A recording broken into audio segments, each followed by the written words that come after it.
Hello everyone watching this video. I am Rick Petzke from People First Wisconsin, and I am here with Lisa Pugh, Public Policy Coordinator from Disability Rights Wisconsin. Hello. Hello. Hi everybody.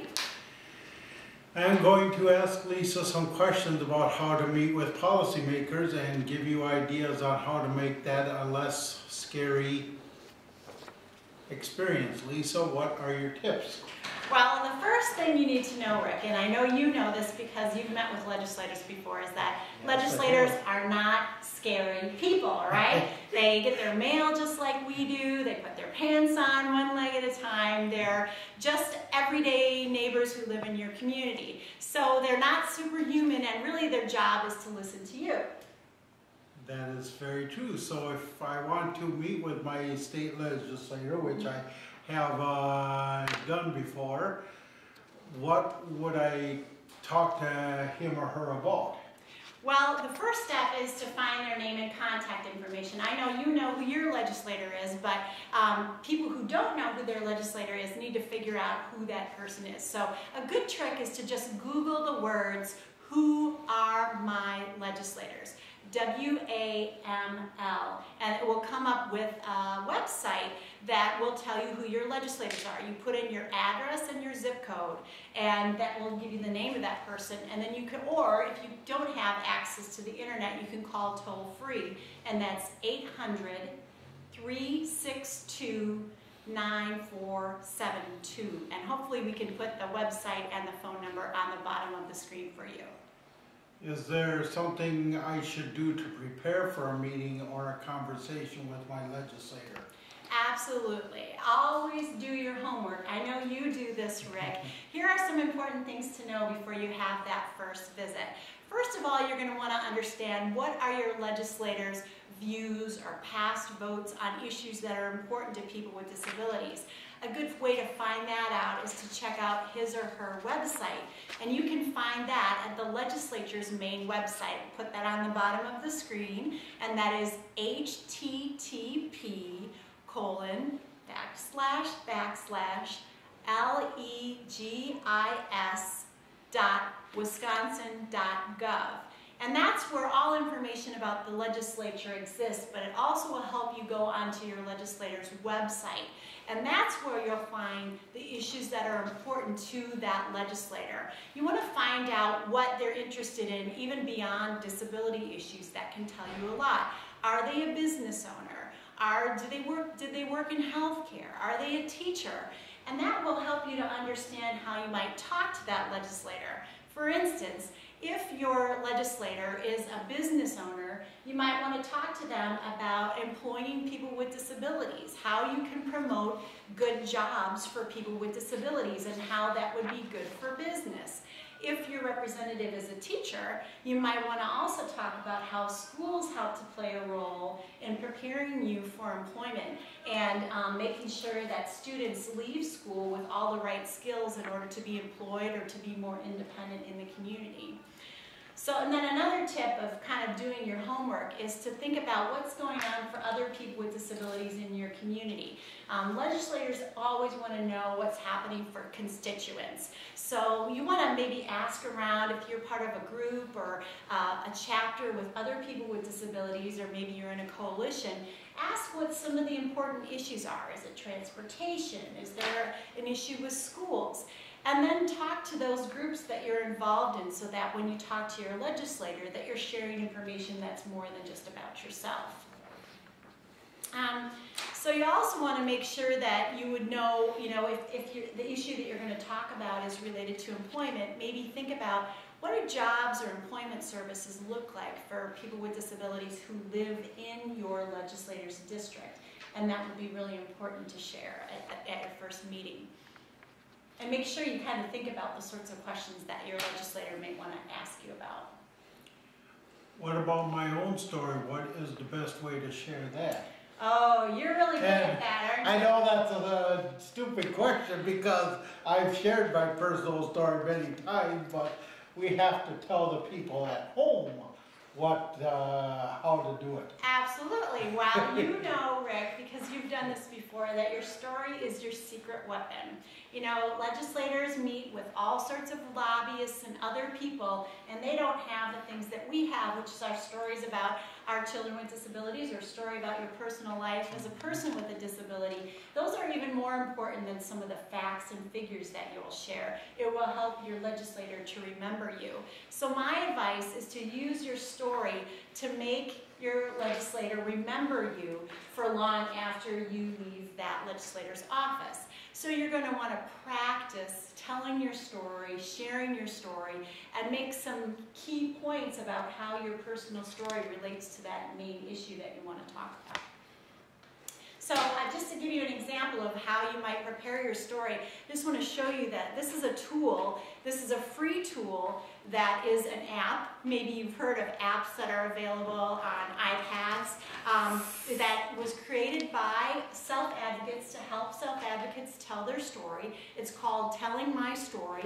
Actually has some examples on here of different people that have used the application to tell their story. And this is something that you could use at a People First chapter meeting, or if you're meeting with someone to support you, you could walk through this application and it asks you some questions, and you can type or take notes as you're talking. Also lets you record your voice so that you can document your story and then email it to yourself so that you have it in an easy format to tell your compelling story to your legislator. You can also include a photo in here and then print out your story to use in a meeting.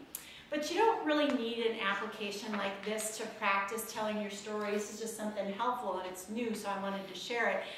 You can also take the time in a group meeting, maybe in your People First chapter meeting. You could say, you know, today is the day or tonight's the night that we're going to work on our personal stories. And then you would work as a group to think about how you would do that. Another important thing to remember is that meetings with legislators are typically 30 minutes or less. So if you go in a group, you want to make sure that if you're talking to a legislator that you make sure that everybody gets a chance to share something and that you're all on message. So you're going to want to plan out your meeting with the legislator so that you know who's going to talk about what. It's also good in a group setting to have a like point person to kind of keep track of time so people don't run over either. That's absolutely true. So especially if there is that, you know, time crunch of 30 minutes or less. Mm-hmm. So as you're thinking about how, you know your story is your secret weapon, how are you going to make sure that the story helps you to get to the point? So you want to think about, okay, this is my personal story about this issue that I want to talk to you about. If your issue is employment, you might want to talk about your job. You also want to talk to the legislator about why is this important to me? And then what do I want the legislator to do about it? And then you ask the legislator very directly if they will do the thing that you're asking them to do. The best advice really is to prepare, because I know some people, were you nervous the first time that you met with your legislator? Yes, I was. I think that's true of a lot of people. People get nervous, so the best thing you really can do is to prepare. So if you had any last words of advice on how to prepare for a visit, what would it be? Well, a few key things to remember, I think these are really important, is to be positive and be nonpartisan. So that means if you have a favorite political party, don't show it. Because, disability really is a nonpartisan issue. It means that Democrats and Republicans should be caring equally about disability issues. As you know, anyone can be affected by disability, and a lot of people are throughout their lifetime. So it's really important to stay positive and to think about how you can talk to people on both sides of the aisle. But another important tip is to stay on message. It's really easy, as I'm sure you know, when you're in these meetings to get sidetracked. Sometimes legislators take us off message too. They might want to talk about something totally unrelated to your issue. But I think if you've practiced your story and you've practiced your messages, you can really stay on track and make sure you use your time wisely. Then another good point is to be persistent. Don't leave that legislator meeting without making an ask.